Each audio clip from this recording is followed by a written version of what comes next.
তৃতীয় বিশ্বযুদ্ধ খুব বেশি দূরে নয় বলে সতর্ক করেছেন যুক্তরাষ্ট্রের প্রেসিডেন্ট ডোনাল্ড ট্রাম্প। তবে তিনি এটি ঘটতে বাধা দেবেন বলেও দাবি করেছেন। বৃহস্পতিবার মিয়ামিতে একটি সম্মেলনে বক্তব্য দেওয়ার সময় এমন মন্তব্য করেন মার্কিন প্রেসিডেন্ট। তবে এই যুদ্ধ করে কোনো পক্ষের কোনো লাভ হবে না উল্লেখ করে ট্রাম্প বলেন, আপনারা এটি থেকে দূরে নন। আমি বলছি এটি দূরে নয়।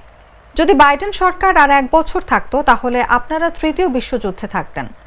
তবে তার প্রশাসন যুক্তরাষ্ট্রকে এ ধরনের যুদ্ধে জড়াতে দেবে না দাবি করেন মার্কিন প্রেসিডেন্ট। তার দাবি, যুক্তরাষ্ট্র এসব যুদ্ধে অংশ নেবে না, বরং সেগুলো বন্ধ করবে।